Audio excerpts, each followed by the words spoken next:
have a couple jars of water here. So we're going to go ahead and try to keep these straight. This is from my Amish paste jar.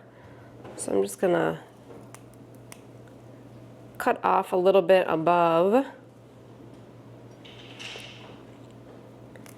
I'm gonna go ahead and cut these extra stems off too and allow this to grow. All right, we're just gonna stick it in water here. Got a couple of them.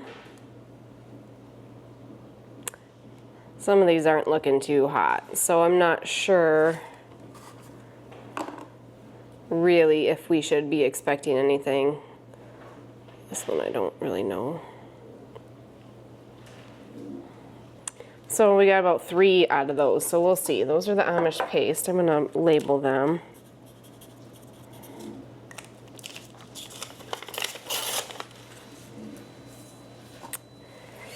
This is the Roma. Now I don't need as many Roma because I did have those extra plants, but you can see it's kind of broken right here.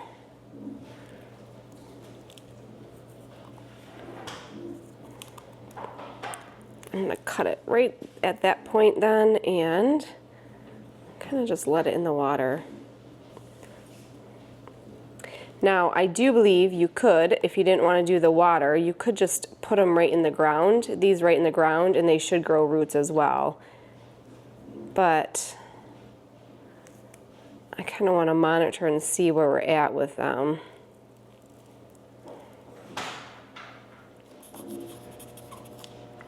I'm actually going to put those in 2 different jars. There's too many in one, I think. I don't want the roots to overlap too much. There we go. 3 in one, 2 in the other. All right, so I'm just going to kind of finish this for all of them. And then we're going to see how they do over the next couple days and see if they grow some roots. I think it should only take a couple days, so that way if it doesn't, I can get the seeds in the ground right away and I'm not waiting around for anything. So.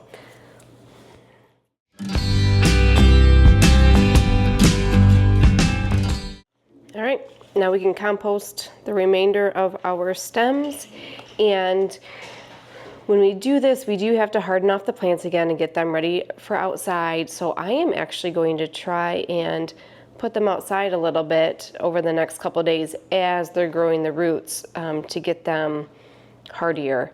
I don't know, these are looking pretty sad because the hail did hit the leaves pretty hard too, so I'm not sure how much revival we're gonna get out of these, to be honest with you. I think if it was just wind damage where the stems broke off, it would be a little bit different than the hail just busting through some of these leaves, but we'll see. Let's check it out, let's see, and we will go from there.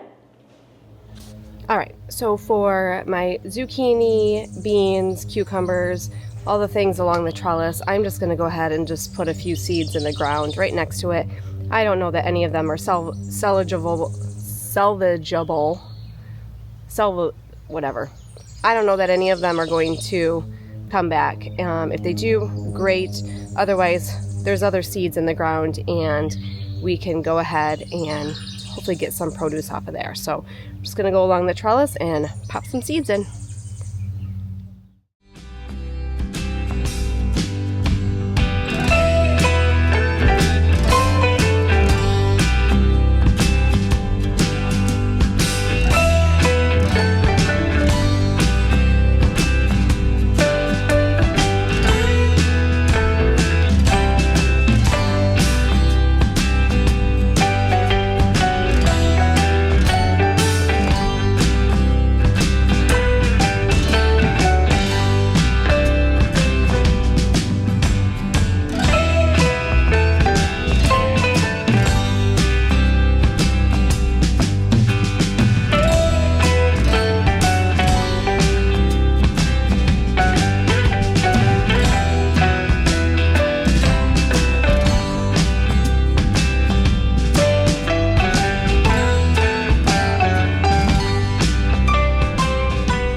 So I wanted to get to the potatoes and talk to you about them because we talked about them last week and how we got them prepared. So we let them sit for a week and now they're nice and scabbed over on all sides.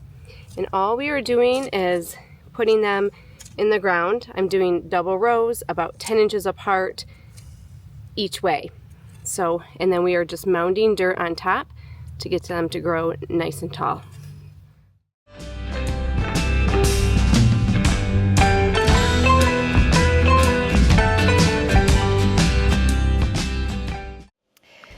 Okay, so we're gonna check on our plants we had in the water. They are not doing great. So I'm glad that I just put some seeds in the ground because these are not going to be plantable.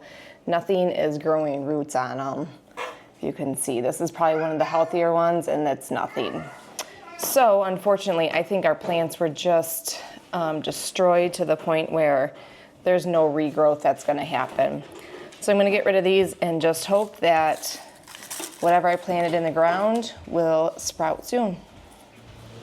Hey everyone, we planted last week and now I am back out here for hopefully my last day of planting. I got a little setback last week with the whole hailstorm and having to redo a lot, so I didn't get my pots planted and I didn't get my lavender planted, so that's what I plan on doing today. Now in my pots I put a bunch of my herbs, basil, parsley, some garlic chives. Garlic chives will come back every year, but I didn't have them last year, so I'm adding them this year. I have another pot of regular chives. I'm going to do dill.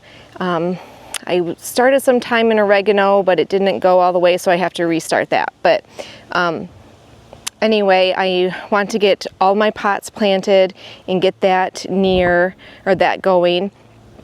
Now, one thing about herbs and lavender, they are great companion planters, especially lavender. When you plant your lavender, be mindful of where you want to plant it if you're planting it, because it does grow back every year. It's a perennial and you want to pick and choose where you put your lavender. Now, I plan my garden out. If you've seen that video of me planting my garden out, and I do pretty much the same thing with my vegetables every year just to make it easier for myself. Some people like to rotate it. I make it easy on myself and I just kind of plant in the same vicinity. So with my lavender, I am putting them next to or at the end of the rows of my broccoli, my lettuce, carrots, onions, and kind of along my shorter plants, if you would. Now, lavender is great, especially next to your broccolis and cauliflowers, Brussels sprouts, lettuce, things like that. It's great because it's very fragrant and then it helps to deter the pests away. And a lot of times those plants can gather quite a few pests. So I'm going to plant them kind of at the end of the rows on the outside of those rows, and then it kind of help mark the rows year after year after this year. So I'm going to plant those, and then I'm going to get my pots, and my pots are going to be kind of like in the middle of the garden on either side of the rows. I have 4 of basil. I'm hoping to grow enough basil in each of those pots to make some pesto, but I have them on the end of all of my tomato rows because basil and tomato are great companion planters. And they're great in the kitchen together as well, so it's perfect.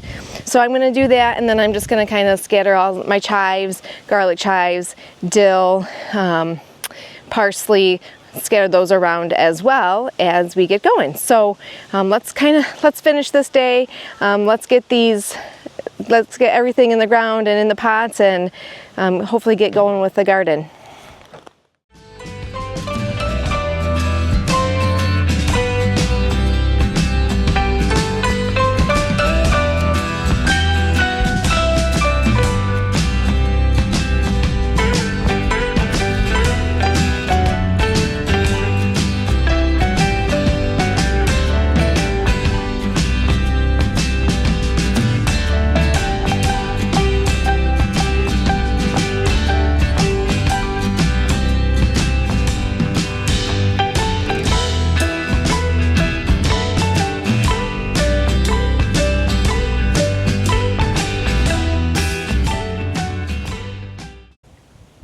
Okay, The lavender is all planted.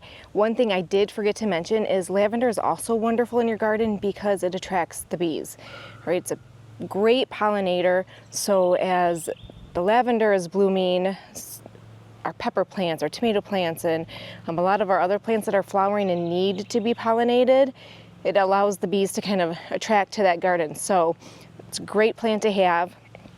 I planted some on the end of the row of the peppers as well, so that it can kind of companion plant and bring in the pollinators. I don't plant them next to my tomatoes because I like to have my borage next to my tomatoes as well as my calendula, and those bloom and attract the pollinators as well. So kind of pick and choose, but that's how I like to do it. So anyway, we're done with the lavender. We're gonna finish the pots. I also have to put some pole bean seeds in the ground because my pole beans were completely destroyed by the hail, and so I had to actually order some more. So I ordered some, they came in the other day. I'm gonna pop those in the ground as well, and we are going to be good to go for our first round of planting.